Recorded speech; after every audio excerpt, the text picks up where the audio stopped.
ಶುಕ್ಲಾಂಬರಧರಂ ವಿಷ್ಣುಂ ಶಶಿವರ್ಣಂ ಚತುರ್ಭುಜಂ ಪ್ರಸನ್ನವದನಂ ಧ್ಯಾಯೇತ್ ಸರ್ವವಿಘ್ನೋಪಶಾಂತಯೇ. ನಂಬಿದೆನೈ ಗುರುರಾಜ ಬೆಂಬಿಡದೆ ಪೊರೆ ಭವ್ಯ ತೇಜ. ನಂಬಿದೆನೈ ಗುರುರಾಜ. ಭರತ ಭೂಮಿಯಲ್ಲಿ ಮೇವಾಡ ನಗರಿ ಬಹು ಪ್ರಸಿದ್ಧವಾದ ನಗರಿ. ಆ ಮೇವಾಡ ನಗರದ ಅರಸ ಉದಯಾದಿತ್ಯ ಮಹಾರಾಜ. ಆ ಮೇವಾಡ ನಗರದ ಅರಸನ ಧರ್ಮಪತ್ನಿಯ ಹೆಸರೇ ಸುಗುಣಮಣಿ ದೇವಿ. ಎಲ್ಲ ಗುಣಗಳಲ್ಲಿ ಶ್ರೇಷ್ಠವಾದದ್ದು ಸುಗುಣ. ಸುಗುಣಕ್ಕೆ ಆಕೆ ಮಣಿಪ್ರಾಯಗಳಾಗಿದ್ದಳಾದ್ದರಿಂದಲೇ ಸುಗುಣಮಣಿ ದೇವಿ ಸುಗುಣಮಣಿ ದೇವಿ ಎಂದು ಹೆಸರಾಗಿದೆ. ದೈವಾನುಗ್ರಹದಿಂದ ಅವರಿಗೆ ಯಾವುದರ ಕೊರತೆಯೂ ಇಲ್ಲ. ನವನಿಧಿಗಳಿಂದ ತುಂಬಿ ತುಳುಕಾಡುವ ರಾಜ್ಯ. ಕಾಲ ಕಾಲಕ್ಕೆ ಮಳೆಯಾಗಿ ಬೆಳೆಯಾಗಿ ಸಂತೋಷದಿಂದೆಲ್ಲರೂ ಇರಬಹುದಾದ ರಾಜ್ಯ. ಚಿಂತೆ ಎಂದರೆ ಒಂದೇ ಒಂದು ಚಿಂತೆಯಂತೆ ಆ ಗಂಡ ಹೆಂಡರಿಗೆ ಅದವರಿಗೆ ಮಕ್ಕಳಿಲ್ಲ ಅನ್ನುವ ಚಿಂತೆ. ಸಾಮಾನ್ಯವಾಗಿ ಮಕ್ಕಳಿಲ್ಲ ಅನ್ನೋ ಚಿಂತೆ ಬಹುಜನಗಳನ್ನ ಬಾಧಿಸುತ್ತೆ. ಹಳೆಯ ಕಾಲದ ಕಥೆಯಲ್ಲೆಲ್ಲ ಮಕ್ಕಳಿಲ್ಲ ಮಕ್ಕಳಿಲ್ಲ ಅನ್ನೋ ಕಥೆ ಬರ್ತಿದ್ದು. ಅದು ಈಗಿನ ಕಾಲದ ಕಥೆಯಲ್ಲಿ ಬರೋಲ್ಲ. ರಾಜರಾಣಿಯರಿಗಿಬ್ಬರಿಗೂ ಮಕ್ಕಳಿಲ್ಲ ಅನ್ನುವ ಚಿಂತೆ. ಮಕ್ಕಳಿದ್ದರೆ ಮನೆ ಚಂದ, ಮಕ್ಕಳಾಡುವ ಮಾತು ಚಂದ, ಮಕ್ಕಳತ್ತರೂ ಚಂದ, ಮಕ್ಕಳು ನಕ್ಕರೂ ಚಂದ. ಬಹುಜನ ಹೆಣ್ಣು ಮಕ್ಕಳಿಗೆ ಮಗು ಅಳ್ಳಿಲ್ಲ ಅಂದ್ರೆ ಬಾಯಿ ಮೇಲೆ ಹೊಡಿತಾರೆ ಪಟಾರ. ಹತ್ತ ಮೇಲೆ ಓ ಆಡ್ಬೇಡ ಆಡ್ಬೇಡ ಆಡ್ಬೇಡ. ಆ ಮಗು ಅಳೋದ್ ಕೇಳೋದಕ್ಕೆ ಎಷ್ಟೋ ಜನಕ್ಕೆ ಸಂತೋಷ. ಮಕ್ಕಳಿಗಿದೆ ನಾವು ಮುದ್ದಾಡುವಾಗ ಅವರೇನಾದ್ರೂ ಬೀದಿಲಿ ಆಡ್ತಾ ಹೋಗ್ತಿದ್ರೆ ಬಹುಜನ ಕೈ ಹಿಡಿದು ಕೇಳ್ತಾರೆ, ಯಾಕೋ ಆಡ್ತೀಯಾ? ಬಿದ್ದೋದೇನೋ, ಕಾಸು ಕಳ್ಕೊಂಡೇನೋ, ಯಾರಾದ್ರೂ ಹೊಡೆದ್ರೇನೋ, ನಿಮ್ ಮನೆ ಗೊತ್ತಿಲ್ವೇನೋ ಅಂತ ಹೇಳಿ ಏನಾದ್ರೂ ಮಾಡಿ ಕರ್ಕೊಂಡೋಗಿ ಅಡ್ರೆಸ್ ತಲುಪಿಸ್ಬಿಟ್ಟಾದ್ರೂ ಬರ್ತಾರೆ. ಅದೇ ದೊಡ್ಡವ್ರ ಬೀದಿಲಿ ಅಳ್ತಾ ಹೋಗಿ ನೆನ್ನೆ ಚೆನ್ನಾಗಿದ್ದ ಇವತ್ತಾಗಲೇ ಹುಚ್ಚಿಡ್ಕೊಂಡ್ಬಿಡ್ತು, ತಗೊಂಡೋಗಿ ಹುಚ್ಚಾಸ್ಪತ್ರೆಗೆ ಸೇರಿಸ್ಬಿಡ್ತಾರೆ. ಈಗ ಕಥಾಭಾಗವನ್ನು ನಾವು ಮುಂದುವರಿಸುತ್ತಾ ಮಕ್ಕಳಿಲ್ಲದೆ ಇರುವುದರಿಂದ ಆ ತಾಯಿ ಆಗಿರ್ತಕ್ಕಂಥ ಸುಗುಣಮಣಿ ದೇವಿ ತನ್ನ ಮಂದಿರದಲ್ಲಿ ದೇವರನ್ನು ಕುರಿತು ಭಕ್ತಿಯಿಂದ ಪ್ರಾರ್ಥನೆಯನ್ನು ಮಾಡ್ತಾಳಂತೆ.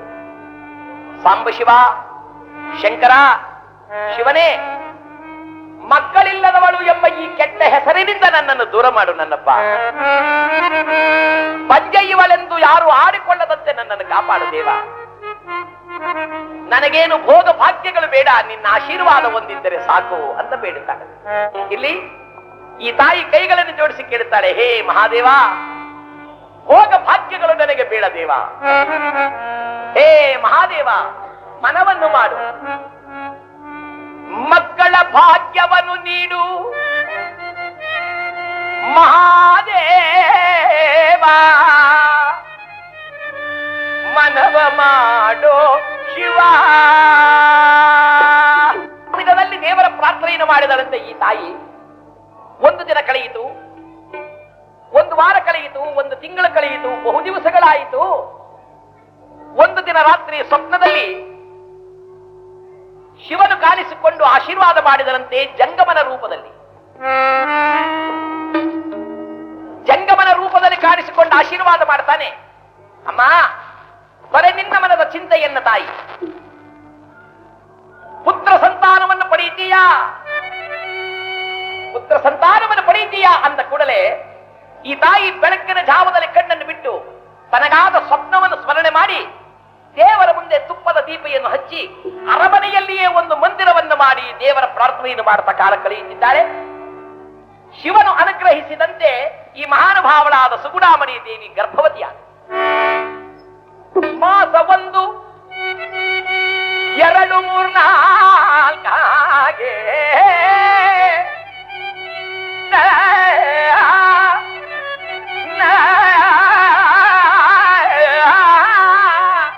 ದೇವರ ಅನುಗ್ರಹದಿಂದ ತನಗೆ ಬಂದ ಭಾಗ್ಯಕ್ಕಾಗಿ ಸಂತೋಷ ಪಡ್ತಾಳಂತೆ.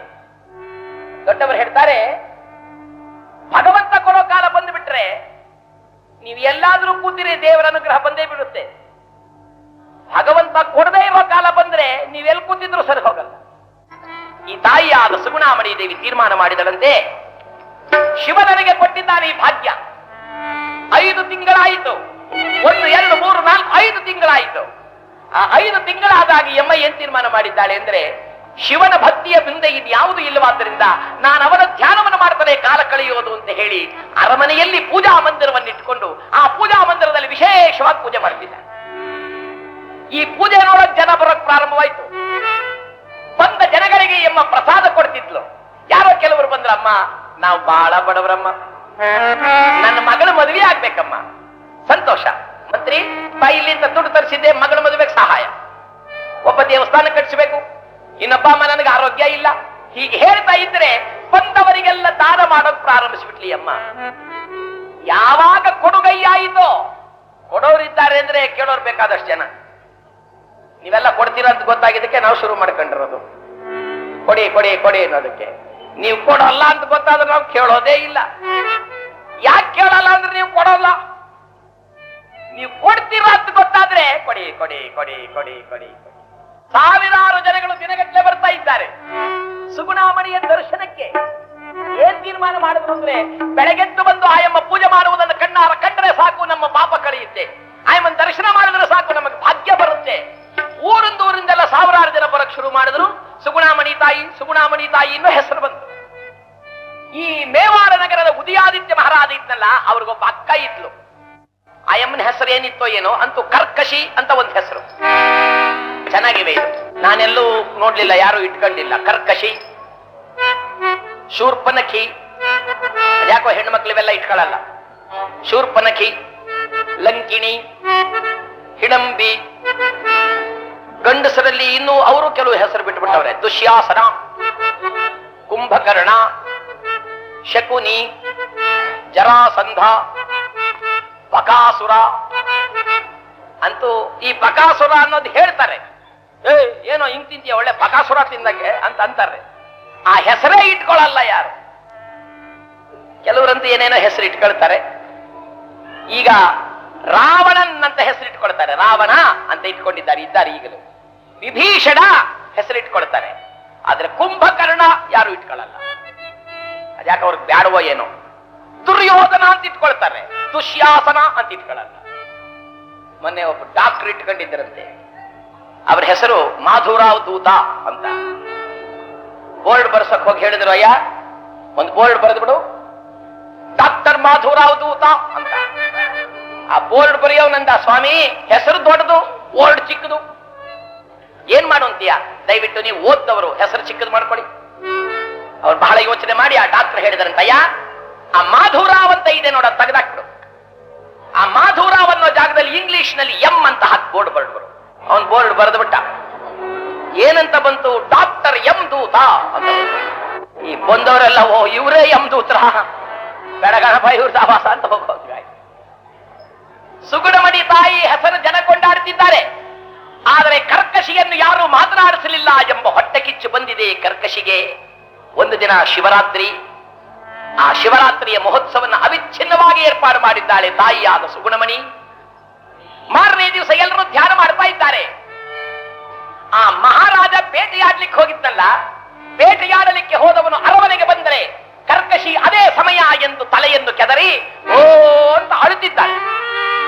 ಅಳ್ತಾ ಇದ್ರೆ ರಾಜ ನೋಡದ, ಯಾರು ಅಳ್ತಾ ಇರೋದು? ಹೆಣ್ಣು ಮಕ್ಕಳು ಅಳಬಾರದು ಅಂತ ನಮ್ಮಲ್ಲಿ ಶಾಸ್ತ್ರ. ಮಾತಿಗೆ ಮೊದಲು ಯಾವ ಮನೆಯಲ್ಲಿ ಹೆಣ್ಣು ಮಗಳು ಅಳ್ತಾಳೋ ಅವರ ಮನೆಯಲ್ಲಿ ಲಕ್ಷ್ಮಿ ನಿಲ್ಲೋಲ್ವಂತೆ. ಬಹುಜನಕ್ಕೆ ಅಭ್ಯಾಸವೇ ಅಳ್ತಾ ಮಾತಾಡೋದು. ನಮ್ಮಲ್ಲೊಬ್ರು ಇದ್ದಾರೆ, ದೊಡ್ಡ ಕಲಾವಿದರು. ಏನ್ ಸ್ವಾಮಿ ಆರೋಗ್ಯವಾಗಿದ್ದೀರ ಅಂದ್ರೆ, ಏನ್ ಆರೋಗ್ಯ ಹೇಳೋಣ ಸ್ವಾಮಿ ನನಗಂತೂ. ಅವ್ರ ಪ್ರಾರಂಭವೇ ಹಂಗೆ. ಅವ್ರೇನು ಅಳುತ್ತಾರೋ ಮಾತಾಡ್ತಾರೋ ಎರಡೂ ಗೊತ್ತಾಗಲ್ಲ. ಕೆಲವು ಜನ ಹೆಣ್ಣು ಮಕ್ಕಳಿಗೆ ಗೊತ್ತಿಲ್ಲದೆ ಅಳ್ತಾರೆ. ಇದು ಸತ್ಯವಾದ ವಿಚಾರ. ಏನು ಅಂದರೆ, ಮನೆಯಲ್ಲಿ ಹೆಣ್ಣು ಅಳುವುದರಿಂದ ಆ ಮನೆಗೆ ಬರುವ ಭಾಗ್ಯಲಕ್ಷ್ಮಿ ಅಂತಾಳಂತೆ, ಗೃಹಲಕ್ಷ್ಮಿಯೇ ಅಳ್ತಾ ಇದ್ದಾಳೆ, ನಾನು ಯಾಕೆ ಇಲ್ಲಿರ್ಬೇಕು ಅಂತ ಹೊರಟೋಗ್ತಾಳೆ. ಅಂದ ಮೇಲೆ ಅಳ್ತಾ ಇರಬಾರದು ಅಂತ ಬಹುಜನ ಸಮಾಧಾನ ಮಾಡಕ್ ಬರ್ತಾರೆ ನೋಡಿ. ಹೆಣ್ಣು ಮಕ್ಕಳಿಗೆ ಅಳ್ತಾ ಇದ್ರೆ ಇನ್ನೊಬ್ರು ಸಮಾಧಾನ ಮಾಡಕ್ ಬರ್ತಾರಲ್ಲ, ಅವ್ರ ಜೊತೆ ಅಳೋಕ್ ಶುರು ಮಾಡ್ಬಿಡ್ತಾರೆ. ಸುಮ್ನೆ ರೀ ಅಳ್ಬೇಡಿ, ಸುಮ್ನೆ ರೀ, ಯಾಕೆ ಅಳ್ತೀರ, ಅಳ್ಬೇಡಿ ಸುಮ್ನೆ ರೀ. ಹಾಳು ಹೆಂಗ ಜನ್ಮವೇ ಇಷ್ಟು ಅಳಬೇಡಿ, ಸುಮ್ಮನೆ ಇವರು ಅಳ್ತಿರ್ತಾರ ಅವರು ಅಳ್ತಿರ್ತಾರೆ. ಯಾಕ್ರಿ ಹೀಗೆ ಅಂದ್ರೆ ಅದಕ್ಕೆ ಹೆಂಗರುಳು ಅಂತ ಹೆಸರು. ಹೆಂಗರುಳು ಅಂದ್ರೆ ಇನ್ನೊಬ್ಬರ ದುಃಖವನ್ನು ಕಂಡ ಕೂಡಲೇ ಮರಗಿ ಬಿಡುತ್ತೆ. ಗಂಡಸರು ಮರಗಲ್ವೇ, ಮರಗ್ತಾರೆ ಸ್ವಲ್ಪ ನಿಧಾನ. ಯಾರಾದ್ರೂ ರಪ್ ಅಂತ ಬಿದ್ರೆ ಸಾಯಿ ಮುಂಡೆದೆ ಆಗ್ಬೇಕು ನಿನಗೆ ಅಂತ ಅಂದ್ಬಿಟ್ಟು ಆಮೇಲೆ ಏಟಾಯ್ತಾ ಎದಳು ಮೇಲೆ. ಮೊದ್ಲು ಯಾಕ್ರಿ ಹಂಗನ್ನಲ್ಲ ಅಂದ್ರೆ ಆ ಹೃದಯ ಇವನಿಗೆ ಎಂತ ಏಟ್ ತಿಂದ್ಬಿಟ್ಟ ಅನ್ನೋ ನೋವು ಕೋಪ. ಯಾರು ಬಿದ್ದವ್ರನ್ನ ಹಂಗೆ ಅನ್ನೋದು. ಕಣ್ ಕಾಣಲ್ಲ ನಿನಗೆ ಅಂತಾರೆ, ಕಣ್ಣು ಕಂಡ್ರೆ ಕಾಣ್ತಾ ಬೀಳ್ತಾನ ಅವನು. ಇಲ್ಲಿ ಯಾರು ಅಳ್ತಿರೋದು? ಕರ್ಕಶಿ ಅಂದ್ಲು, ನಾನ್ ಕಣೋ ನಿಮ್ಮ ಅಕ್ಕ. ಅಕ್ಕ ಯಾಕಳ್ತಾ ಇದೀಯಕ್ಕ? ಅಪಮಾನ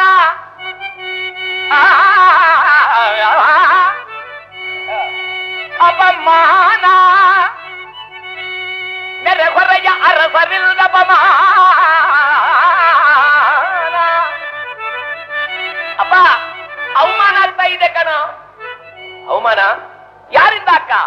ನೆರೆ ಹೊರೆಯ ರಾಜರೆಲ್ಲ ನನ್ನನ್ನು ಕಂಡು ಅವಮಾನ ಮಾಡ್ತಾರ. ಏನಂತ ಅವಮಾನ ಮಾಡ್ತಾರಕ್ಕ? ಏನು ಇಲ್ಲ, ನಾನು ನಿನಗೆ ಜೋಗಿ ಜಂಗಮರ ಮನೆಗೆ ಹೆಣ್ಣನ್ನು ತಂದು ಮದುವೆ ಮಾಡಿಬಿಟ್ಟಂತೆ. ಅವಳು ರಾಣಿ ಎಂಬುದನ್ನು ಮರೆತು ಸಾಮಾನ್ಯರ ಜೊತೆಯಲ್ಲೆಲ್ಲ ಕುಣಿದು ಕುಪ್ಪಳಿಸ್ತಾಳಂತೆ. ಮಹಾರಾಣಿಯ ಘನತೆಯನ್ನೆಲ್ಲ ಹಾಳು ಮಾಡ್ತಿದ್ದಾಳಂತೆ. ನನ್ನನ್ನು ಆಡ್ಕೊಳ್ತಾರ ಕಣೋ ಈ ರಾಜ. ಹಾಗಾದರೆ ಈ ಅಪಮಾನಕ್ಕೆ ಕಾರಣ ಯಾರು? ಆ ಸುಗುಣ. ಹೌದು ಕಣಪ್ಪ, ನನ್ ಮಾತು ಕೇಳ್ತೀಯಾ? ಏನ್ ಮಾಡ್ಬೇಕಕ್ಕ? ಏನಾದ್ರೂ ಮಾಡಿ ನೀನ್ ಅವಳನ್ನ ಕಾಡುಗೋಡಿಸಿಬಿಡು.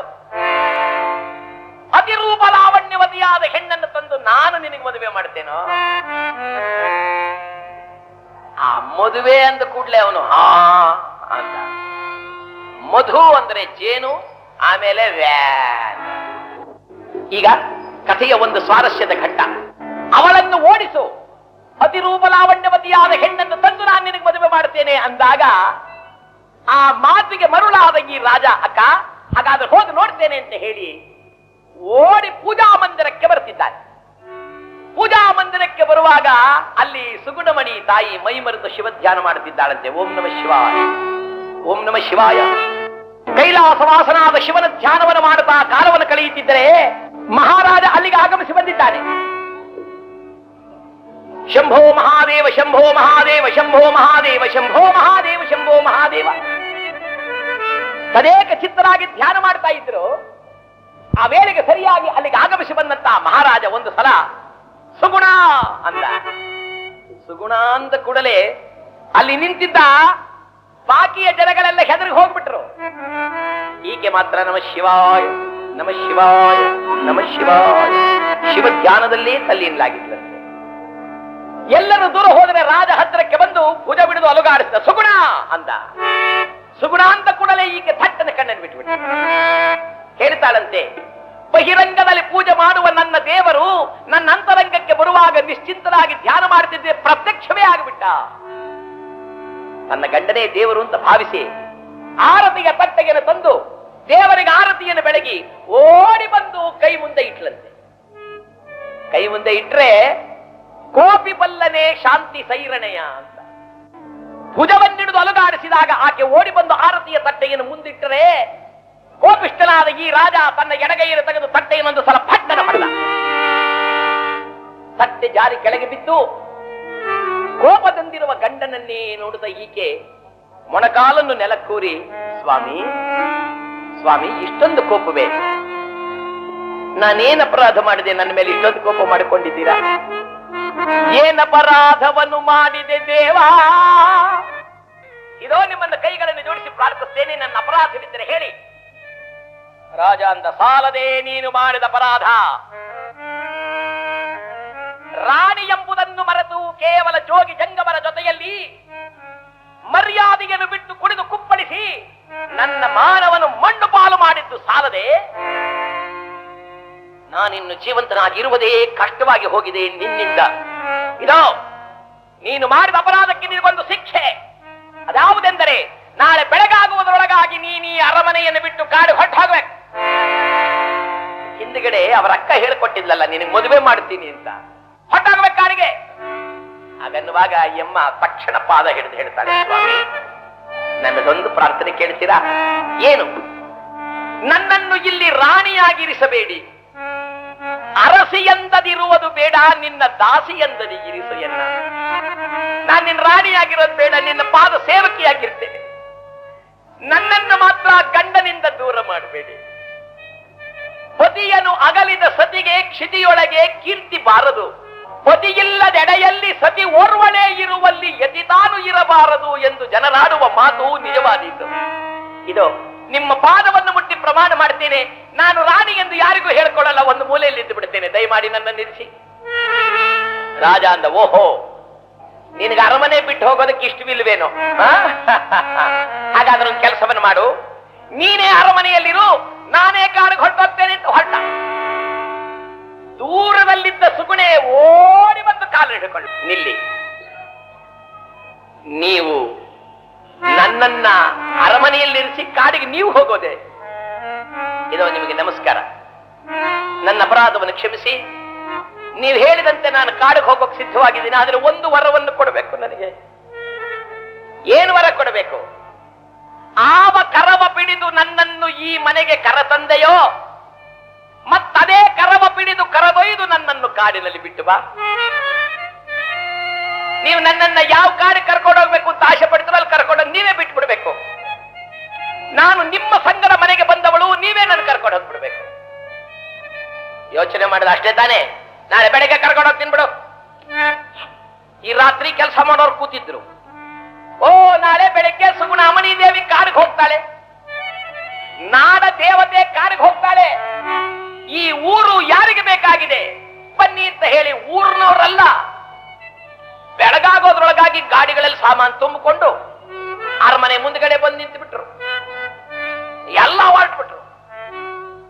ಮಹಾರಾಜ ಕಣ್ಣು ಬಿಟ್ಟು ನೋಡಿದ, ಇದೇನು ಎಲ್ಲ ಹೊರಟು ಬಿಟ್ಟಿದ್ದಾರೆ, ಯಾರು ಇಲ್ಲ. ಯಾರು ಇಲ್ದೇ ಇರೋ ಊರ್ನ ನಾನು ಒಬ್ಬನೇ ಕೂತ್ಕೊಂಡು ಏನ್ ಮಾಡ್ಲಿ? ಅಕ್ಕ, ಅವ್ರ ಅಕ್ಕ ಬಂದೇನೋ, ಎಲ್ಲ ಹೊರಟ್ಬಿಟ್ರು ನೋಡು. ನಾಳೆ ನಾನು ಕೂತ್ಕೊಂಡು ಸಿಂಹಾಸನದಲ್ಲಿ ಯಾರಲ್ಲಿ ಅಂದ್ರೆ ಯಾರು ಇಲ್ಲ ಅಲ್ಲಿ ಅನ್ನಿಸ್ಕೊಳ್ಳೋ ಹಂಗಾಗಿದೆ ಅಲ್ಲಿ ನೋಡು. ಅವರ ಅಕ್ಕ ಮಹಾಬುದ್ಧಿವಂತಲು. ಬಾರೋ ಇಲ್ಲೇ, ಹುಚ್ಚ, ನಾನೊಂದು ಮಾತು ಹೇಳ್ಕೊಡ್ತೀನಿ ಬಾ ಇಲ್ಲಿ ಅಂತ ಕರೆದು ಕಿವಿಯಲ್ಲೊಂದು ಮಾತು ಹೇಳ್ಕೊಟ್ಲಂತೆ. ಹೇಳ್ಕೊಟ್ಬಿಟ್ಲಿ, ಅಮ್ಮ ಬಾ, ನಾನು ಹೇಳ್ದಂಗೆ ಮಾಡು. ಈ ರಾಜ ಬರ್ತಿದ್ದಾನೆ ಅರಮನೆ ಒಳಗಡೆಗೆ ಪೂಜಾ ಮಂದಿರಕ್ಕೆ. ಆ ಪೂಜಾ ಮಂದಿರದಲ್ಲಿ ಆ ತಾಯಿ ಕೈಗಳನ್ನು ಜೋಡಿಸಿ, ದೇವಾ ಹೋಗಿ ಬರ್ತೇನೆ ಶಿವಪ್ಪ, ಬಹುಕಾಲ ನಿನ್ನ ಸೇವೆಯನ್ನು ಮಾಡಿಕೊಂಡಿದ್ದೆ. ಇಲ್ಲಿ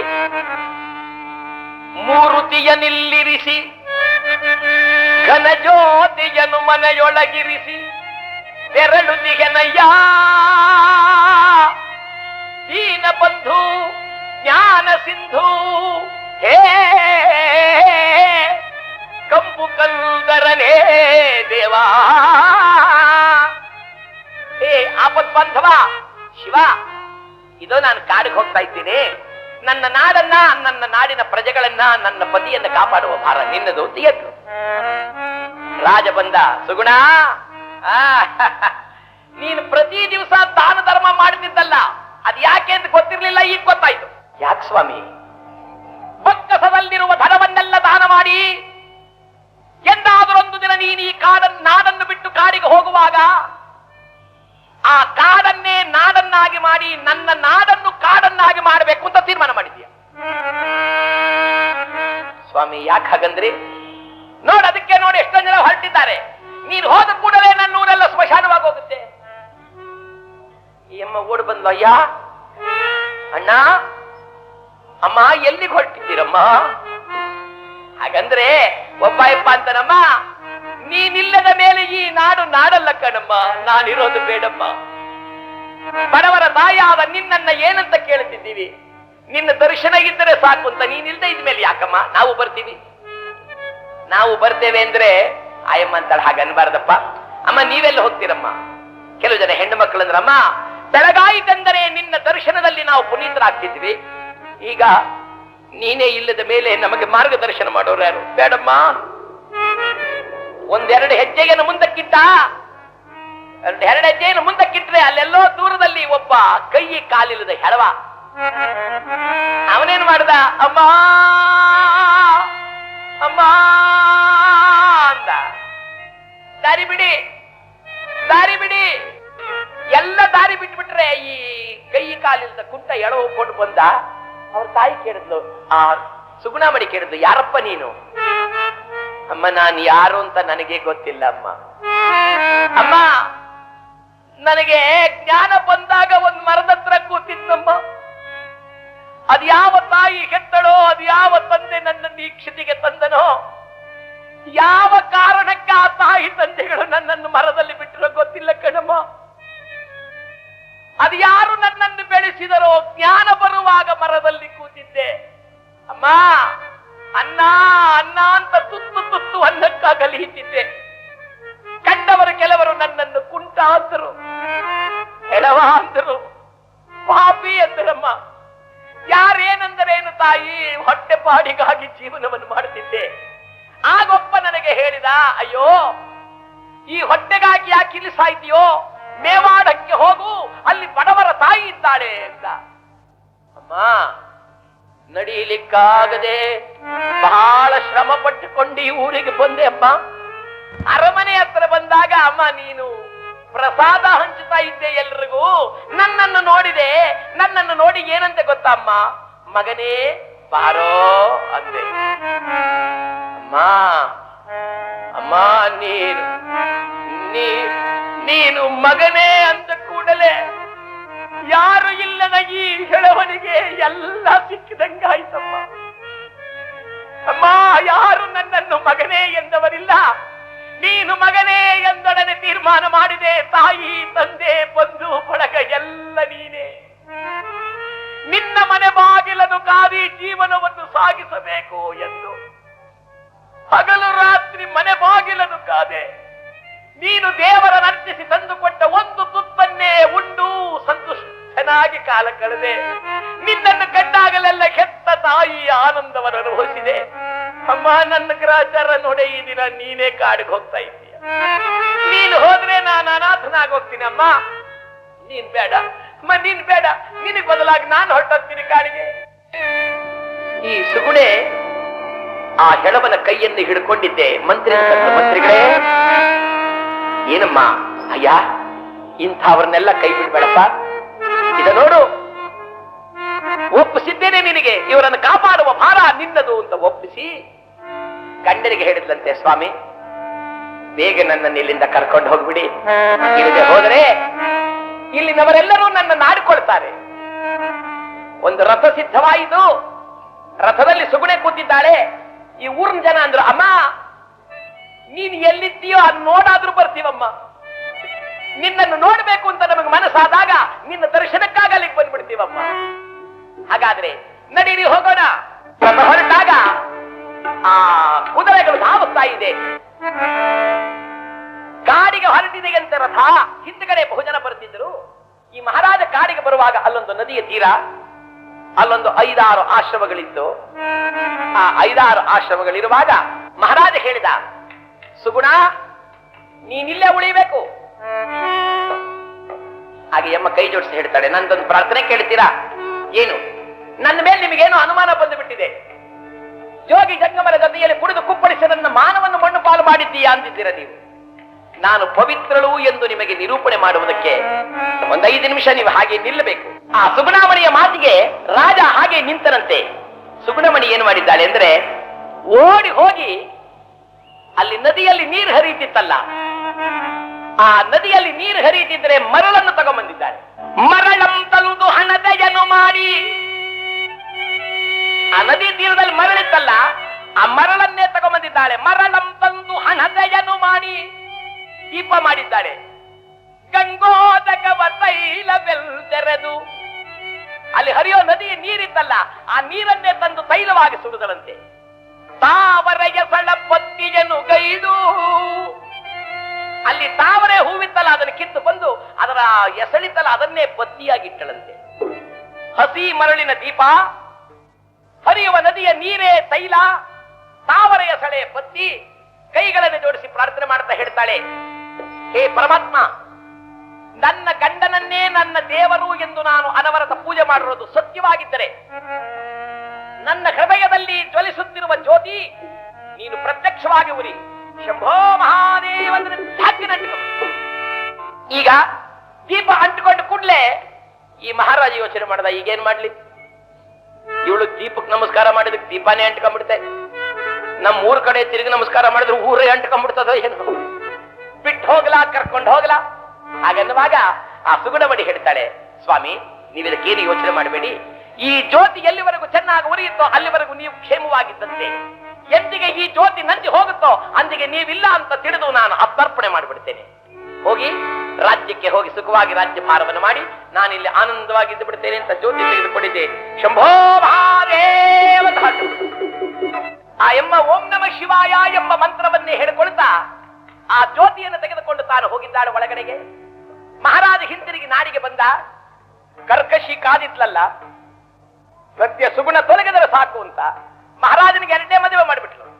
ಎರಡನೇ ಮದುವೆ ಮಾಡಿದರೆ ಏನಾಯಿತು ಎಂದರೆ, ರಾಜನಿಗೆ ಎರಡನೇ ಮದುವೆಯಾದ ಕೂಡಲೇ ಮೊದಲನೇ ಹೆಂಡತಿಯನ್ನು ಮರೆತ. ಇಲ್ಲಿ ಆ ಎಮ್ಮ ಮೊದಲೇ 5 ತಿಂಗಳ ಗರ್ಭವತಿಯಾಗಿದ್ಲು. ಮೇಲೆ 4 ತಿಂಗಳು ಕಳೆಯಿತು. 1, 2, 3, 4 ತಿಂಗಳು ಕಳೆದ ಕೂಡಲೇ ಆಕೆ 9 ತಿಂಗಳ ಗರ್ಭವತಿಯಾಗಿದ್ದಾಳೆ. ನವಮಾಸ ಕಳೆದು ದಶತಾರೆಯ ಸುಯೋಗದಲ್ಲಿ ಮಗು ಜನನವಾಗುವ ಕಾಲ. ಈ ತಾಯಿ ಪೂರ್ಣ ಗರ್ಭಿಣಿಯಾಗಿದ್ದಳು. 9 ತಿಂಗಳ ಕಾಲ ದಶತಾರೆಯ ಸುಯೋಗ, ಮಗು ಜನನವಾಗುವ ಕಾಲ. ಎಲ್ಲ ಓಡಾಡ್ತಾ ಇದ್ದಾರೆ, ಗಂಡಾಗುತ್ತೋ ಹೆಣ್ಣಾಗುತ್ತೋ, ಗಂಡಾಗುತ್ತೋ ಹೆಣ್ಣಾಗುತ್ತೋ. ನಮ್ಮಲ್ಲಿ ಗಂಡಾಗ್ಲಿ ಹೆಣ್ಣಾಗ್ಲಿ ಎರಡೂ ಸಂತೋಷವೇ. ಕೆಲವರಲ್ಲಿ ಮಾತ್ರ ವ್ಯತ್ಯಾಸ. ಯಾವ ಮಗು ಗಂಡು, ಲಾಡವಡೆ ಹಂಚು. ಯಾವ ಮಗು ಹೆಣ್ಣು, ಕಡ್ಲೆಪುರಿ ಹಂಚು. ಏನೋ ಅವ್ರವ್ರ ಇಷ್ಟ. ಹುಟ್ಟಿದ ಮಕ್ಕಳೆಲ್ಲ ರಾಮ ಲಕ್ಷ್ಮಣರಂಗ್ ಹುಟ್ಟಿದ್ರೆ ಸರಿ, ರಾವಣ ಕುಂಭಕರ್ಣರು ಹುಟ್ಟುಬಿಟ್ರೆ ಏನ್ ಮಾಡೋದು? ಈಗ ನವಮಾಸ ಕಳೆದು ದಶತಾರೆಯ ಸುಯೋಗದಲ್ಲಿ ಸುಗುಣಾದೇವಿಯ ಗರ್ಭಾಂಬುದಿಯಲ್ಲಿ ಒಂದು ಗಂಡು ಮಗು ಪ್ರಾಪ್ತ. ಏನ ಗಂಡು ಮಗು ಪ್ರಾಪ್ತವಾದ ಕೂಡಲೇ ಕಾಡಿನಲ್ಲಿರುವ ಆಶ್ರಮವಾಸಿಗಳಿಗೆಲ್ಲ ಸಂತೋಷ.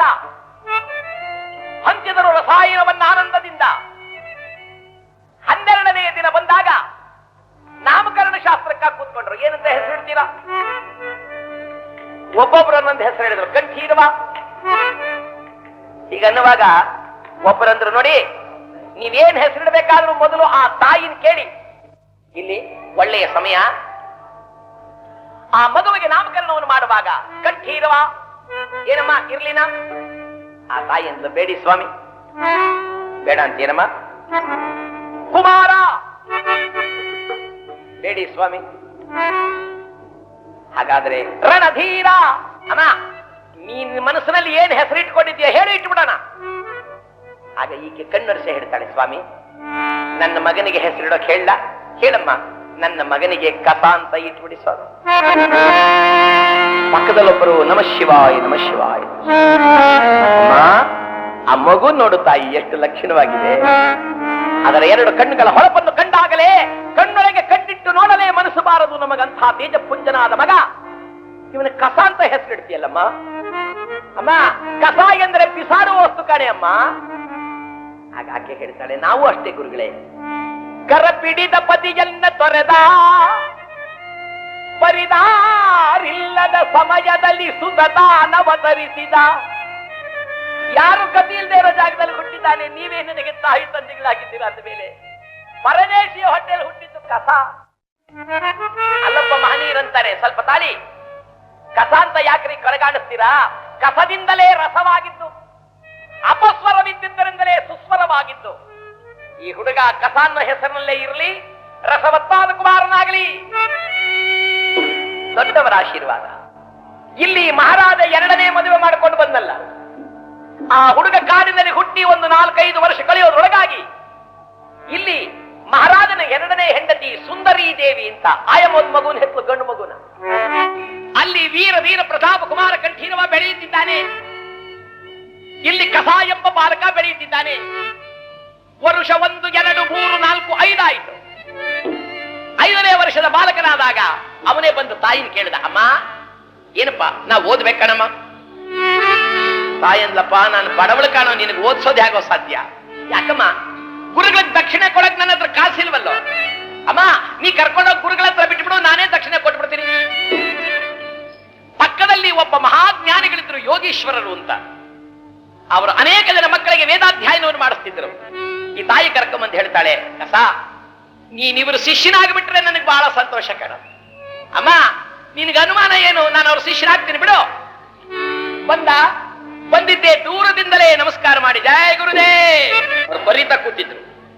ಆ ಬರೀತಿದ್ದವ್ರ ತಲೆ ಎತ್ತಿ, ಯಾರಪ್ಪ ಯಾರಪ್ಪ ನೀನು? ಗುರುಗಳೇ, ನಾನು ಯಾರು ಅಂತ ನನಗೆ ಗೊತ್ತಿದ್ರೆ ನಿಮ್ಮ ಹತ್ರ ಕ್ಯಾಕ್ ಬರ್ತಿದ್ದೆ ಗುರುಗಳೇ. ಈ ಬರೀತಿದ್ದ ಗುರುಗಳು ನೋಡಿದ್ರು, ಓ ಹೋ ಇವನೇನೋ ಬೇರೆ ತರ ಮಾತಾಡ್ತಾನಲ್ಲ. ಅಪ್ಪ ನಿನ್ನ ಹೆಸರೇನೋ? ಗುರುಗಳೇ, ತಾಯಿ ಹೊಟ್ಟೆಯಲ್ಲಿದ್ದಾಗ ಪಿಂಡವೆಂದರು, ಹುಟ್ಟಿದ ಮೇಲೆ ಮಗು ಎಂದರು, ಬೆಳೆದ ಮೇಲೆ ಹುಡುಗ ಅಂದರು, ಆಮೇಲೆ ಯುವಕ ಅಂದರು, ವಯಸ್ಸಾದ್ಮೇಲೆ ಮುದುಕ ಅಂದರು, ಸತ್ತೋದ್ಮೇಲೆ ಹೆಣ ಅಂದರು. ಯಾವ ಹೆಸರು ಹೇಳಿ ಗುರುಗಳೇ? ಆ ಗುರುಗಳಿಗೆ ಗಡ್ಡ ಕೆರ್ಕೊಳ್ಳೋಂಗಾಯ್ತು. ಇವನೇನ್ ಕಲಿಯೋಕ್ ಬಂದವನೋ ಹೇಳ್ಕೊಡಕ್ ಬಂದವನೋ ಗೊತ್ತಾಗ್ಲಿಲ್ವಲ್ಲ. ಅಪ್ಪ ಅದೆಲ್ಲ ಸರಿ, ಇಷ್ಟೆಲ್ಲ ಗೊತ್ತಿರೋ ನೀನ್ ಯಾಕೋ ಇಲ್ಲಿಗೆ ಬಂದೆ? ಆ ಹುಡುಗ ಅಂತಾನೆ, ನೀವು ಬಂದ್ರಿ ನಾನು ಬಂದೆ. ಅಂದ್ರೇನು? ಮನುಷ್ಯರಾಗಿ ನೀವು ಬಂದಿದ್ದೀರಾ, ನಾನು ಬಂದಿದ್ದೇನೆ. ನಿಮ್ಮಲ್ಲಿ ನಾನು ಯಾಕೆ ಬಂದಿದ್ದೇನೆ ಎಂದರೆ, ಮಾನವರಾಗಿ ನೀವು ಮುಂಚಿತವಾಗಿ ಬಂದು ಈ ಜಗತ್ತನ್ನೆಲ್ಲ ಚೆನ್ನಾಗಿ ತಿಳಿದವರಾದ್ದರಿಂದ ಈ ಜಗತ್ತಿನಿಂದ ಮುಂದಕ್ಕೆ ಹೇಗೆ ಹೋಗಬೇಕು ಎಂಬ ಮಾರ್ಗ ಹೇಳ್ಕೊಡಿ, ಅದಕ್ಕೆ ನಿಮ್ಮ ಹತ್ರಕ್ಕೆ ಬಂದಿದ್ದೇನೆ. ಎದ್ದೋಡಿ ಬಂದು ತಪ್ಪಿಕೊಂಡ್ಬಿಟ್ರು ಗುರು.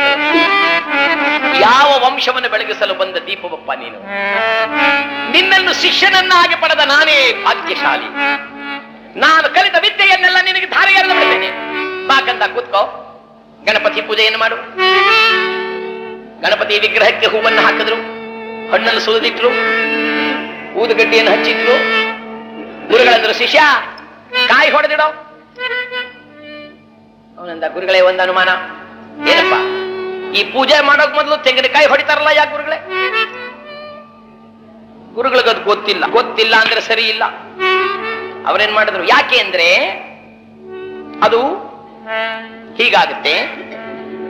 ಹೇಗಾಗುತ್ತೆ ಅಂದ್ರೆ, ಪೂಜೆ ಮಾಡುವುದಕ್ಕೆ ಮೊದಲು ತೆಂಗಿನಕಾಯಿ ಯಾಕಪ್ಪ ಹೊಡೆಯೋದು ಅಂದ್ರೆ, ಆ ತೆಂಗಿನಕಾಯಿ ಹೀಗಾಗುತ್ತೆ. ಹೇಗಾಗುತ್ತೆ ಅಂದ್ರೆ, ಆ ತೆಂಗಿನಕಾಯಿ ಮೊದಲು ಹೊಡಿಬೇಕು. ಹೊಡೆಯೋ ಗುರುಗಳೇ, ಮೊದಲು ಯಾಕೆ ಹೊಡಿಬೇಕು? ಯಾಕೆ ಅಂದ್ರೆ ಅದು ಹೀಗಾಗುತ್ತೆ. ಮೊದಲಿಂದಲೂ ಹೊಡ್ಕ ಬಂದಿದ್ದಾರೆ, ಹೊಡೆಯೋ. ಗುರುಗಳೇ, ಮೊದಲಿಂದ ಯಾಕೆ ಹೊಡ್ಕ ಬಂದಿದ್ದಾರೆ?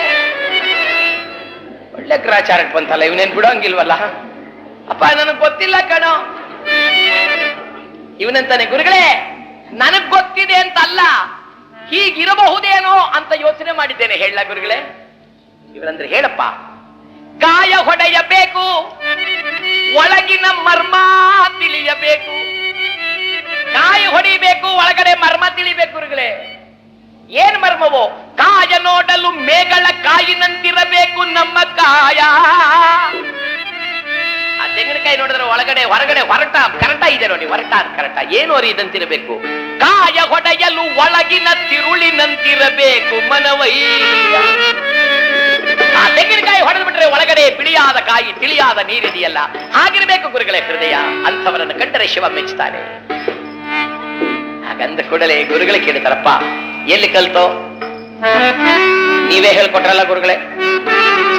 ಯಾವಾಗ್ಲೋ ಮೊನ್ನೆ ರಾತ್ರಿ ಸ್ವಪ್ನದಲ್ಲಿ ಈ ಪಕ್ಕದಲ್ಲಿದ್ದ ಹುಡುಗಂದ, ಈ ಮೇಷ್ಟ್ರು ಕಳ್ ಮೇಷ್ಟ್ರು ಒಳ್ಳೊಳ್ಳೆ ಪಾಠ ಎಲ್ಲ ರಾತ್ರಿ ಹೊತ್ತಿನಲ್ಲಿ ಹೇಳ್ಕೊಟ್ಬಿಟ್ಟು ಬಂದ್ಬಿಟ್ಟವ್ರೆ ನೋಡವನಿಗೆ. ಪರಶಿವನೇ ಗುರುವಾಗಿ ನಿನಗೆ ಪಾಠವನ್ನು ಕಲಿಸಿದ್ದಾನೆ. ನಿನ್ನ ತಾಯಿ ತಂದೆಗಳ ಮಾಡಿದ ಪುಣ್ಯ ಕಲಿ. ಗುರುಗಳಾದವರು ಶಿಷ್ಯನಿಗೆ ತಾವು ಕಲಿತ ವಿದ್ಯೆಯನ್ನೆಲ್ಲವನ್ನು ಹೇಳಿಕೊಡ್ತಿದ್ದಾರೆ. ಬಾಲಕ ಇಂದು ಬೆಳೆಗಿಂದರೆ ನಾಳೆ ಬೆಳೆಯುವುದು, ನಾಳೆ ಬೆಳೆಯುವುದಂದ್ರೆ ಇಂದು ಬೆಳೆಯುವುದು, ಸಕಲ ವಿದ್ಯಾ ಪಾರಂಗತನಾದ. ಇಲ್ಲಿ ಅರಮನೆಯಲ್ಲಿ ಆ ವೀರಧೀರ ಪ್ರತಾಪ್ ಕುಮಾರ ಕಂಠೀರವ ಚೆನ್ನಾಗಿ ತಿನ್ನೋದ್ರಲ್ಲಿ ತಯಾರಾದ. ಪಾಠ ಹೇಳ್ಕೊಳಕ್ ಗುರುಗಳು ಬಂದ್ರು. ಆ ಗುರುಗಳೇನ್ ಮಾಡಿದ್ರು, ಚಿಕ್ಕ ಮಹಾರಾಜರೇ ಬನ್ನಿ ಕೂತ್ಕೊಳ್ಳಿ, ಬನ್ನಿ ಕೂತ್ಕೊಳ್ಳಿ ಅಂದ್ರೆ ಅವನೇನ್ ಮಾಡ್ದ, ನನ್ನಲ್ಲಿ ಸಂಬಳ ತಗೊಳ್ಳೋ ಮೇಷ್ಟ್ರು ನೀನ್ ಮ್ಯಾಲ್ ಕೂತ್ಕೊಳ್ಳೋದು, ನಾ ಕೆಳಗ್ ಕೂತ್ಕೊಳ್ಳೋದ? ಅವ್ರು ಎದುರ್ಕೊಂಡ್ಬಿಟ್ರ, ಏನ್ ಮಾಡು ಅಂತೀರಾ? ನೀ ಕೆಳಗ್ ಕೂತ್ಕೊಳ್ಳ, ಮ್ಯಾಲ್ ಕೂತ್ಕೊಳ್ತೀನಿ. ಪಾಪ ಹೊಟ್ಟೆ ಪಾಡಿನ ಗುರುಗಳು ಕೆಳಗ್ ಕೂತ್ಕೊಂಡ್ಬಿಟ್ರು. ಅಪ್ಪ ಓದು. ಹೇ ಮುಚ್ಚಬಾಯಿ ಮೇಷ್ಟ್ರೆ, ನಾನು ರಾಜನ ಮಗ, ನನಗೆ ನೀನ್ ಆಜ್ಞೆ ಮಾಡ್ತೀಯಾ? ನೀನೇ ಓದು. ಮೇಷ್ಟ್ರನೇ ಓದು ಅಂದ. ಈ ಅಹಂಕಾರದಿಂದ ಏನಾಯ್ತು? ವಿದ್ಯೆ ಬರ್ಲಿಲ್ಲ, ಬರೀ ನೈವೇದ್ಯ ಬಂತು ಇವನಿಗೆ. ಓದಕ್ ಬದಲಾಗಿ ಊದಕ್ ಪ್ರಾರಂಭಿಸಿದ ಅಷ್ಟೇ. ವಿದ್ಯಾ ನಾಮ ನರಸ್ಯ ರೂಪಮಧಿಕಂ ವಿದ್ಯಾ ಪ್ರಶ್ಚನ್ಯ ಗುಪ್ತ ಧನಂ ವಿದ್ಯಾ ಸುಖಕರಿ ಯಶಸ್ಸುಕರಿ ಭೋಗಕರಿ ವಿದ್ಯಾ ವಿಹೀನ ಪಶು. ಕಥಾ ಎಂಬ ಬಾಲಕ ಸಕಲ ವಿದ್ಯಾ ಪಾರಂಗತನಾದ. ಆ ವೀರಧೀರ ಪ್ರಭಾಪ ಕುಮಾರ ಕಂಠೀರವ ಆಕಾರಕ್ಕೆ ದಪ್ಪನಾದ. ಸ್ವಲ್ಪ ದಿವಸಗಳ ಕಳೆಯುವುದರೊಳಗಾಗಿ ಮಹಾರಾಜನ ಅಕ್ಕ ಕರ್ಕಶಿಗೆ ಪರಿಣಾಮಶೂಲೆ ಎಂಬ ಹೊಟ್ಟೆ ನೋವು ಬಂತಂತೆ. ಯಾವುದಾ ಹೊಟ್ಟೆ ನೋವು ಎಂದರೆ ಮಹಾಸಾತ್ವಿಯಾದ ಗರ್ಭಿಣಿಯನ್ನ ಕಾಡಿಗಟ್ಟಿಲ್ಲಲ್ಲ, ಆ ಗರ್ಭದಲ್ಲಿ ನೊಂದಳಲ್ಲ ಎಂಬ ಆ ನೊಂದ ನೋವೇ ಪರಿಣಾಮಶೂಲಿಯಾಗಿ ಆ ನೋವಿನಿಂದ ಸಹಿಸಲಾರದೆ ಸತ್ತೋದು. ಮಹಾನುಭಾವಳಾದಂತ ತಾಯಿ ಸುಗುಣೆಯನ್ನ ಕಾಡಿಗಟ್ಟಿದನಲ್ಲ ಗಂಡ, ಅವನಿಗೆ ಬೆನ್ನುಫಣಿ ಬಂದ್ಬಿಡುತ್ತೆ. 12 ವರ್ಷವಾಗಿದೆ, ಬೆನ್ನುಫಣಿ ವಾಸಿ ಆಗಲಿಲ್ಲ. ಅದೇ ನೋವಿನಲ್ಲಿ ಮಲಕೊಂಡಿದ್ದ. ಒಂದು ದಿನ ಈ ಕಸ ಎಂಬತಕ್ಕಂಥ ಅವನ ಗುರುಗಳಾದಂತ ಯೋಗೀಶ್ವರರೇನು ಮಾಡಿದರಂತೆ, ಅಪ್ಪ ಕಸ, ಗುರುಗಳೇ ನೀನು ಸ್ವಲ್ಪ ಆಶ್ರಮ ನೋಡ್ಕೋ, ನಾನು ರಾಜ್ಯಕ್ಕೆ ಹೋಗಿ ನಿಮ್ಮ ಅಪ್ಪ ಹೇಗಿದ್ದಾರೋ ನೋಡ್ಕೊಂಡ್ ಬರ್ತೀನಿ. ನಮಸ್ಕಾರ ಮಾಡಿದ್ರೆ ಹೊರಟ್ಬಿಟ್ರಂತೆ. ಶಂಭೋ ಮಹಾದೇವ, ಶಂಭೋ ಮಹಾದೇವ, ಅಂಬಾ ಮನೋಭಾವ ಬಿಂಬಾದಿ ಬ್ರಹ್ಮಾಂಡ ಶಂಭೋ ಮಹಾದೇವ. ಕಸ ಕಸ ಅಂದ್ರೆ ಹುಡುಗ ಓಡಿ ಬಂದ, ಜಯ ಗುರುದೇವ್. ಮನುಷ್ಯನಾಗಿ ಹುಟ್ಟಿದ ಮೇಲೆ ಯಾವ್ಯಾವ ಋಣ ತೀರಿಸಬೇಕಪ್ಪ? ಅವನಂದ, ಗುರುಗಳೇ ಮಾತೃ ಋಣ, ಪಿತೃ ಋಣ, ಭಾತೃ ಋಣ, ಆಚಾರ್ಯ ಋಣ, ದೇಶ ಋಣ, ದೇವ ಋಣ ಎಷ್ಟೊಂದಿದೆ ಗುರುಗಳೇ. ಅಯ್ಯ, ಹಾಗಾದ್ರೆ ನಿನಗೊಂದು ಅವಕಾಶ ಸಿಕ್ಕಿದೆ ಕಣೋ. ಯಾವ ಅವಕಾಶ? ಪಿತೃ ಋಣವನ್ನು ತೀರಿಸುವ ಅವಕಾಶ. ನಿನ್ನ ತಂದೆಯ ಋಣವನ್ನು ತೀರಿಸುವಂತ ಒಂದು ಅವಕಾಶ ಸಿಕ್ಕಿದೆ. ಅಯ್ಯ, 12 ವರ್ಷದಿಂದ ಬೆನ್ನು ಫಣಿಯಲ್ಲಿ ನರಳುತ್ತಿದ್ದಾನೆ ನಿನ್ನ ತಂದೆ. ಆತನಿಗೆ ಸರಿಯಾದ ಔಷಧಿ ಸಿಕ್ಕಿಲ್ಲ. ಈಗ ಆತನಿಗೆ ಸರಿಯಾದ ಔಷಧಿ ಎಂದರೆ ಒಂದೇ, ಸಂಜೀವನಿ ಮಹರ್ಷಿಗಳಿಂದ ಮೂಲಿಕೆಯನ್ನು ತರೋದು. ಆ ಸಂಜೀವನಿ ಋಷಿಗಳಿಂದ ಮೂಲಿಕೆಯನ್ನು ತರಬೇಕಾದ್ದರಿಂದ ನೀನು ಹೋಗಿ ಅದನ್ನು ತಂದು ನಿನ್ನ ತಂದೆಗೆ ಲೇಪನವನ್ನು ಮಾಡಿಸಿ ರೋಗವಾಸಿಯನ್ನು ಮಾಡೋ. ಈ ಕಸಾಂದ, ಜಯ ಗುರುದೇವ್. ಇದಕ್ಕಿಂತಲೂ ಉಂಟೆ ಗುರುಗಳೇ. ತಂದೆಯನ್ನು ಸೇವೆ ಮಾಡುವ ಭಾಗ್ಯ ಸಿಕ್ತು ಅಂದ್ರೆ ಇದೋ ಈಗಲೇ ಹೊರಟೆ. ಗುರುಗಳ ಕೈ ಹಿಡಿದ್ರು, 1 ನಿಮಿಷ ನಿಲ್ಲಪ್ಪ. ಯಾಕೆ ಗುರುಗಳೇ? ಅಪ್ಪ ನಿನಗೊಬ್ಬ ತಮ್ಮ ಇದ್ದ ಅನ್ಕಾಣೋ. ಹಾಗಂದ ಕೂಡ್ಲೆ ಇವನಿಗೆ ಆಶೆ ಆಗ್ಬಿಡುತ್ತೆ. ತಮ್ಮ, ನನಗೊಬ್ಬ ತಮ್ಮ ಇದ್ದಾನೆ ಗುರುಗಳೇ. ಗುರುಗಳೇ ಹೇಗಿದ್ದಾನೆ? ಚೆನ್ನಾಗಿದ್ದಾನಪ್ಪ, ಜೋರಾಗಿದ್ದಾನೆ, ಭಾರಿ ಜೋರಾಗಿದ್ದಾನೆ ಕಣೆ. ಏನು ಕೋಟ ಪೇಟ ದುಪ್ಟ ದಪ್ಪ ಗಿಪ್ಪ ಎಲ್ಲ ಜೋರಾಗಿದ್ದಾನೆ. ಗುರುಗಳೇ ನನ್ನ ತಮ್ಮನ್ ನೋಡ್ಬೇಕ? ಅಲ್ಲ ಅಲ್ಲ ಅಲ್ಲ ಅಲ್ಲ, ನೋಡು, ಆ ಅಭಿಮಾನ ಆಶೆ ಎಲ್ಲ ಒಳಗಿಟ್ಕೋ, ಹೊರಗಡೆ ತೋರಿಸ್ಬೇಡ. ಅವನು ಹಿಮಾಲಯ ಪರ್ವತಕ್ಕೆ ಹೊರಟಿದ್ದಾನೆ. ನನ್ನ ಮನಸ್ಸಿಗೆ ಅನಿಸುತ್ತೆ ಅವನಂಥ ಬುದ್ಧಿವಂತನಲ್ಲ ಅಂತ. ಅವನು ಇದೇ ಕಾಡಿಗೆ ಬರ್ತಾ ಇದ್ದಾನೆ.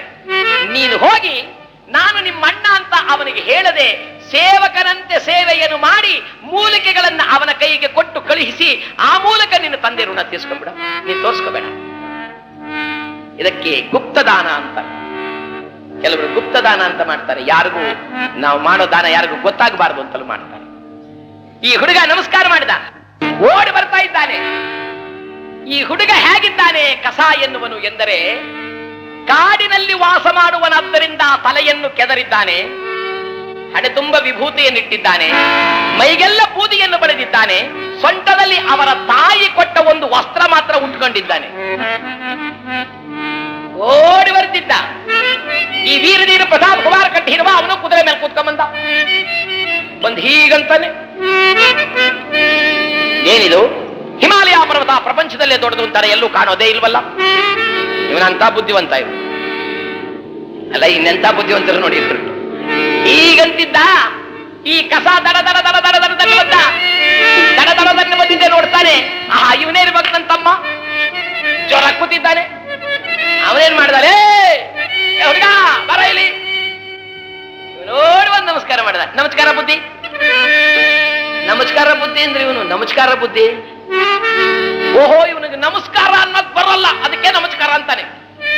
ಲೇ, ಯಾರೋ ನೀನು, ಯಾರೋ ನೀನು ಅಂದ್ರೆ ಇವನೇನ್ ಮಾಡಿದ, ನಾವು ಮನುಜೋರು ಬುದ್ಧಿ ಕಾಡು ಮನುಜೋರು, ನಾವು ಮನುಜೋರು ಬುದ್ಧಿ ಕಾಡು ಮನುಜರು, ನಾರಗೆಣಸುಗಳ ತಿನ್ನುತ್ತ ತರಗಿನ ಆಲಯದಲ್ಲಿ ವಾಸವನ್ನು ಮಾಡುವೆವು ನಾವು ಮನುಜೋರು ಬುದ್ಧಿ ಕಾಡು ಮನುಜೋರು.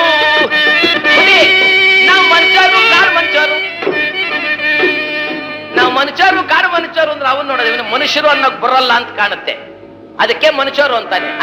ನಿನ್ನ ಹೆಸರೇನು? ಬುದ್ಧಿ ಕಸ. ಕಸ, ಇನ್ಯಾವುದು ಒಳ್ಳೆ ಹೆಸರು ಸಿಕ್ಲಿಲ್ವಾ ನಿನಗೆ? ನಮ್ಮಮ್ಮ ಇಟ್ಟ ಹೆಸರು ಬುದ್ಧಿ ಕಸ. ಕಸ ನೀನು ಇಲ್ಲಿ ಏನ್ ಮಾಡ್ಕೊಂಡಿದ್ಯೋ? ನಾನ ಬುದ್ಧಿ ನಿಮ್ಮಂತರಸೋ ಕುರಿಗಳನ್ನೆಲ್ಲ ಮೇಯಿಸುತ್ತಾ ತಿರುಗಾಡುತ್ತಲಿರುವೆವು ನಾವು ಮನುಜೋರು, ಬುದ್ಧಿ ಕಾಡು ಮನುಜೋ. ಇವನಂದಿದ್ದೇನು ಅಂದ್ರೆ ನಾವು ಗುರುಪುತ್ರರು, ನಿಮ್ಮಂತ ರಾಜರು ಅನಿಸ್ಕೊಂಡವ್ರಿಗೆಲ್ಲ ಗುರುಗಳು ನಾವು ಅಂತ ಅವನಂದ್ರೆ, ಇವನೇನ್ ಅನ್ಕೊಂಡ ಅಂದ್ರೆ ನಮ್ಮಂತ ಅರಸರ ಮನೆಯಲ್ಲಿ ಕುರಿ ಗಿರಿ ಮೇಯಿಸ್ಕೊಂಡಿದ್ದಾನೆ ಇವನು. ಅಲ್ಲ, ಅರಸರ ಮನೆಯಲ್ಲಿ ಕುರಿ ಇರುತ್ತ ಅನ್ನೋದು ಕೂಡ ಜ್ಞಾಪಕ ಆಯ್ತಾ? ಹೋಗ್ಲಿ, ನನ್ನಲ್ಲಿ ಕೆಲಸ ಮಾಡ್ತೀಯಾ? ಮಾಡ್ತೀನಿ ಬುದ್ಧಿ. ಹಿಮಾಲಯ ಪರ್ವತ ನೋಡಿದ್ಯಾ? ಎಷ್ಟೋ ಸಲ ಹೋಗಿ ಬಂದಿದ್ದೀನಿ. ಅಲ್ಲೇ ಸರಿ ಅದೊಂದು ಸಿಕ್ಕಿದ್ನಲ್ಲ, ಅಪ್ಪ ಅಲ್ಲಿಗೆ ನನ್ ಕರ್ಕೊಂಡು ಹೋಗ್ತೀಯಾ? ಅಲ್ಲಿಂದ ಮ್ಯಾಲಕ್ಕೂ ಕರ್ಕೊಂಡು ಹೋಗ್ತೀನಿ. ಬುದ್ಧಿ, ಮನೆ ನಮ್ಮೂರಲ್ಲಿ ಯಾರಿಗೋ ಇನ್ನೇನು ಸತ್ತೋಗ್ತಾರೆ ಅಂತ ಗೊತ್ತಾದಾಗ ಹಿಮಾಲಯ ಪರ್ವತಕ್ಕೆ ಹೋಗಿ ಅಲ್ಲೊಬ್ಬ ಸಂಜೀವನಿ ಋಷಿಗಳು ನಿಂತಿದ್ರು, ಅವರಿಂದ ಔಷಧಿ ತಂದೆ ಅಂದ. ಅಲ್ಲೆಲ್ಲ ಇವನು ಬಿಡಬಾರ್ದು. ಬಾ, ನನ್ನ ಹತ್ರ ಕೆಲಸ ಮಾಡ, ನಿನಗೆ ಸಂಬಳ ಕೊಡ್ತೀನಿ.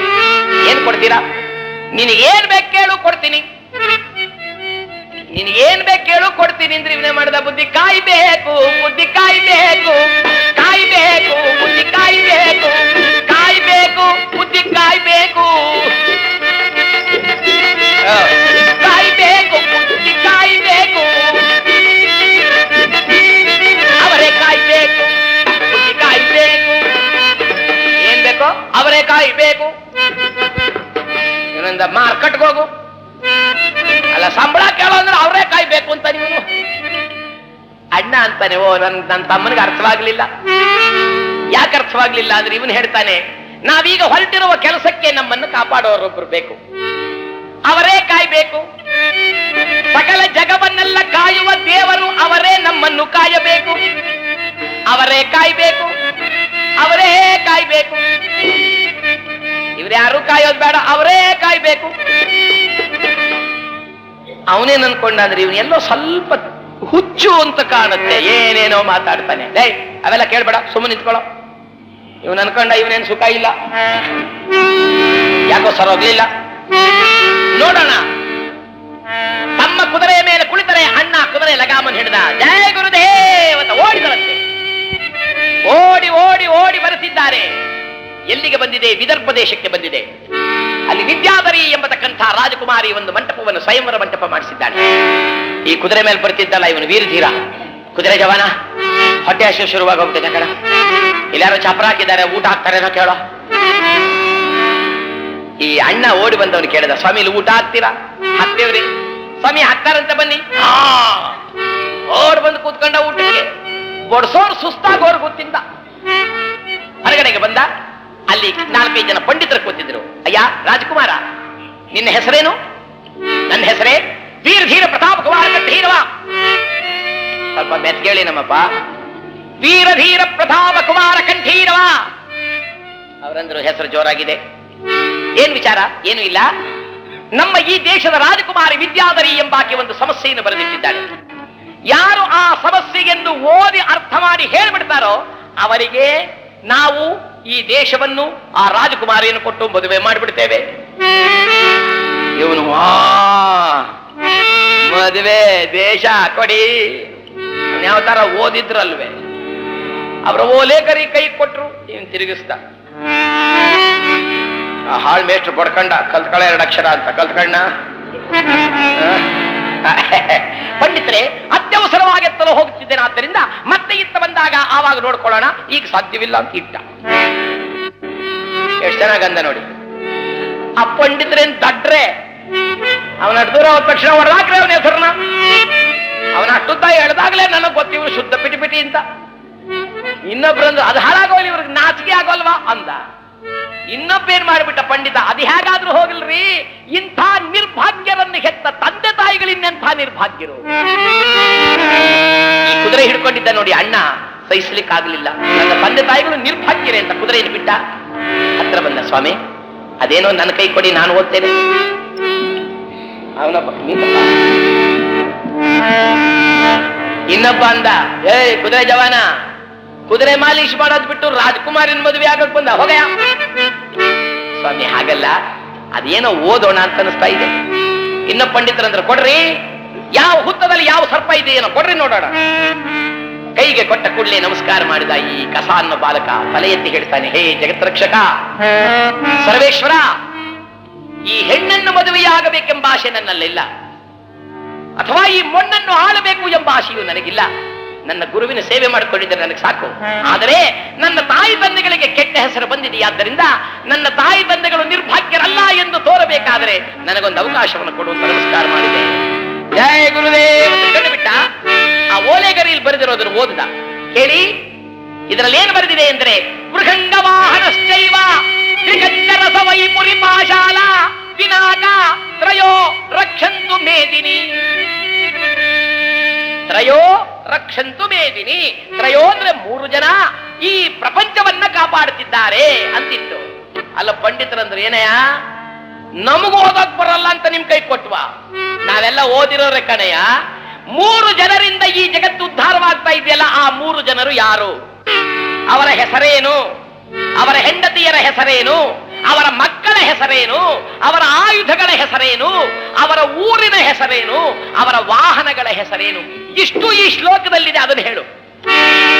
ಒಂದೊಂದು ಅಕ್ಷರಕ್ಕೆ ಇಷ್ಟು ಆಗುತ್ತೆ ಅರ್ಥ ಅಂತ ಅದು ಹೇಳು. ಆತ ಪಂಡಿತ ಬಾಲಕ ಕಸಾನ್ನವನು ನಮಸ್ಕಾರ ಮಾಡದ. ಜಯ ಗುರುದೇವ. ಕೇಳಿ ಸ್ವಾಮಿ, 3 ಅಕ್ಷರಗಳನ್ನು ಬಿಡಿಸಿ ಹೇಳ್ತೇನೆ, ಕೇಳಿ. ಹೇಳಪ್ಪ. ಮೊದಲನೇ 3 ಅಕ್ಷರ ಮೃಗಂಗ. ಸ್ವಾಮಿ, ಈ 3 ಅಕ್ಷರಗಳ ಅರ್ಥ ಅವರ ವಾಹನ. ವೃಷಭಾರೂಢನಾದ ಪರಮೇಶ್ವರ, ಹಂಸಾರೂಢನಾದಂತಹ ಬ್ರಹ್ಮ, ಗರುಡಾರೂಢನಾದಂತಹ ಮಹಾವಿಷ್ಣು. ತ್ರಿಕಂಚ, ತ್ರಿಶೂಲಧರನಾದ ಶಂಕರ, ಕಟ್ಟಾಣಿಯನ್ನು ಬಿಡದ ಬ್ರಹ್ಮ, ಚಕ್ರಧರನಾದಂತಹ ಮಹಾವಿಷ್ಣು. ರಸವೈ, ರಜದ ಲೋಕವಾಸಿಯಾದ ಪರಮೇಶ್ವರ, ಸತ್ಯಲೋಕವಾಸಿಯಾದಂತಹ ಬ್ರಹ್ಮ, ವೈಕುಂಠನಾಥನಾದ ಶ್ರೀಮನ್ನಾರಾಯಣ. ಪಾಶಾಲ, ಪಾರ್ವತಿ ಒಡೆಯನಾದ ಪರಮೇಶ್ವರ, ಶಾರದಾ ಒಡೆಯನಾಗಿರ್ತಕ್ಕಂಥ ಬ್ರಹ್ಮ, ಲಕುಮೀರಮಣನಾದಂತಹ ನಾರಾಯಣ. ವಿನಾಕ, ಈ ವಿನಾಯಕನ ತಂದೆಯಾದ ಪರಮೇಶ್ವರ, ನಾರದನ ತಂದೆಯಾದ ಬ್ರಹ್ಮ, ಕಾಮನ ತಂದೆಯಾಗಿರ್ತಕ್ಕಂಥ ಮಹಾವಿಷ್ಣು. ವಿನಾಕ ತ್ರಯೋ, ಈ 3 ಜನ ರಕ್ಷಂತು ಮೇದಿನಿ. ಈ ಬ್ರಹ್ಮ ವಿಷ್ಣು ಮಹೇಶ್ವರರೆಂಬ ತ್ರಿಮೂರ್ತಿಗಳು ಸೃಷ್ಟಿ ಸ್ಥಿತಿ ಲಯ ಎಂಬ 3 ಕಾರ್ಯಗಳನ್ನು ಮಾಡ್ತಾ ಈ ಪ್ರಪಂಚವನ್ನು ಉದ್ಧಾರ ಮಾಡ್ತಾ ಇದ್ದಾರೆ ಸ್ವಾಮಿ. ಆ 3 ಜನರ ಹೆಸರು ಇಷ್ಟೇ. ಕೂತಿದ್ದ ಪಂಡಿತರು ಇವನ್ನೇ ನೋಡ್ತಿದ್ರು. ಅಪ್ಪ, ನಿನ್ನ ಹೆಸರೇನಯ್ಯ? ಸ್ವಾಮಿ, ಕಸ. ಕಸ. ಅಯ್ಯಯ್ಯೋ, ಇಷ್ಟೆಲ್ಲ ತಿಳಿದು ಕಸ ಅಂತೀಯಲ್ಲ. ನಮ್ಮ ಅಮ್ಮ ಇಟ್ಟ ಹೆಸರು ಸ್ವಾಮಿ, ಕಸ. ಕರ್ಕೊಂಬನ್ರಿ, ಇದನ್ನ ಕರ್ಕೊಂಬಂದು ಮಹಾರಾಜನ ಮುಂದೆ ನಿಲ್ಲಿಸಿದ್ರು. ಮಹಾರಾಜ, ಆ ಸಮಸ್ಯೆಯನ್ನ ಒಂದಿಷ್ಟು ಲೇಷವಾದರೂ ತಪ್ಪದಂತೆ ಸಂಪೂರ್ಣ ಅರ್ಥವನ್ನು ವಿಂಗಡಿಸಿ ಹೇಳಿದ ಮಹಾನುಭಾವ ಈತ. ಮಹಾರಾಜ ಅಂದ, ಇವನ ಏನು ಹುಚ್ಚ ಇದ್ದಂಗಿದ್ದಾನಲ್ರಿ? ಅಯ್ಯ, ನಿನ್ನ ಹೆಸರೇನೋ? ಸ್ವಾಮಿ, ಕಸ. ಕಸ.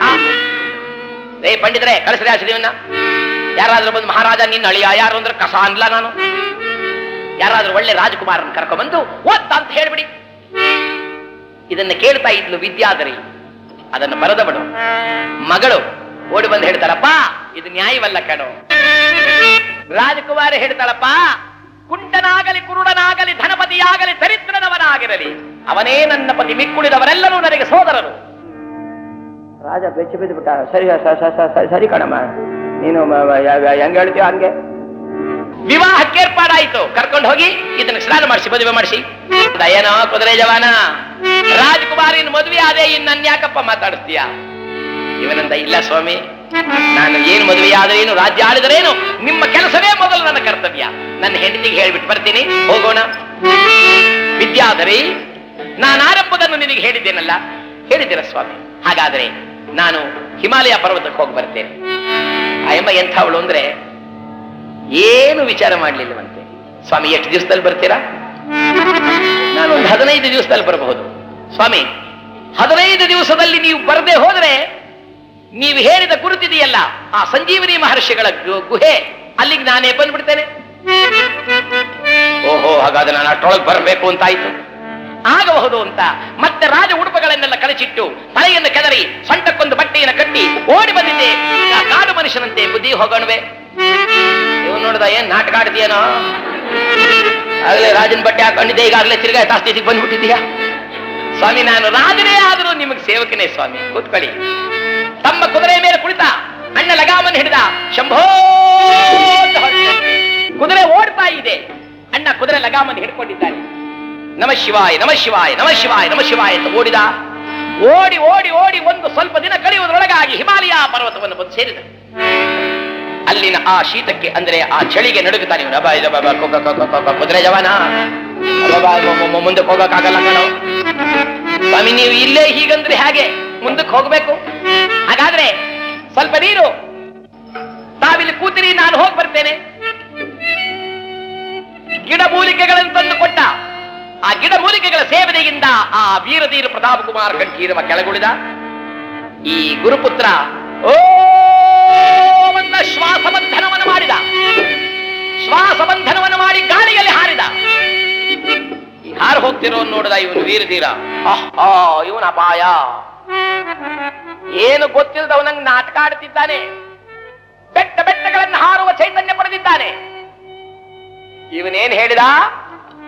ಇವನ ಹೆಂಡತಿ 15 ದಿನದೊಳಗಾಗಿ ಬರದೆ ಹೋದ್ರೆ ಅವಳೇ ಬಂದ್ಬಿಡ್ತಾಳೆ ಅಂತ.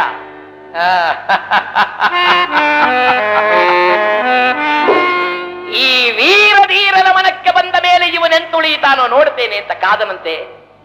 ಆ ಬಾಲಕ ಸಂಜೀವನಿ ಮಹರ್ಷಿಗಳ ಕವಿಗೆ ಬಂದ. ಗುರುದೇವ, ಅವರೇನು ಮಾಡಿದ್ರು? ಯಾರಪ್ಪ? ಸ್ವಾಮಿ, ನಾನು ದಾಸ. ದಾಸ?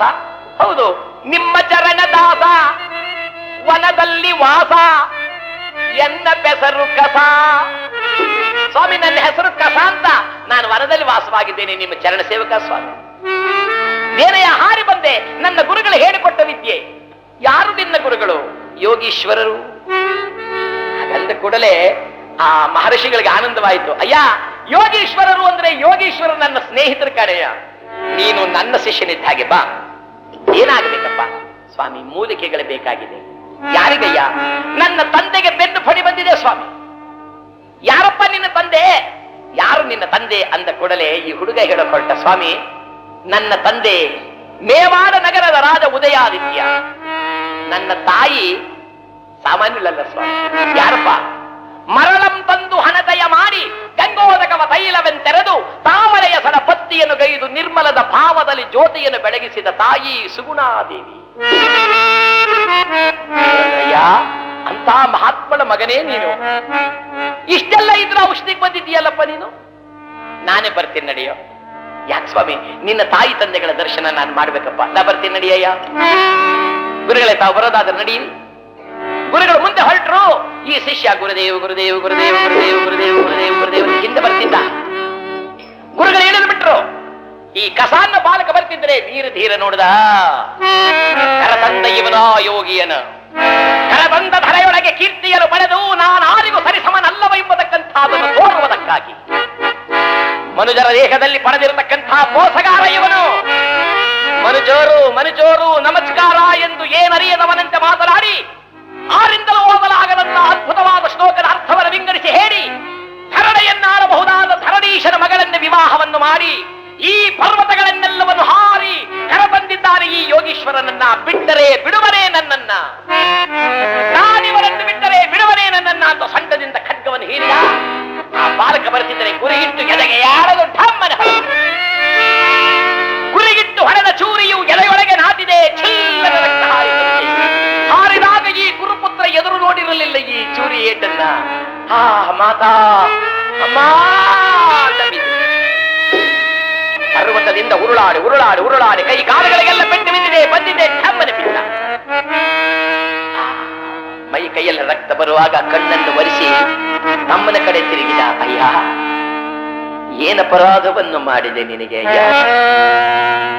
ಏನಪರಾಧವನ್ನು ಮಾಡಿದೆ? ಏತಕ್ಕೆ ನನಗೆ ಈ ಪರಿಯ ಘಾತವನ್ನು ಕೊಟ್ಟೆ?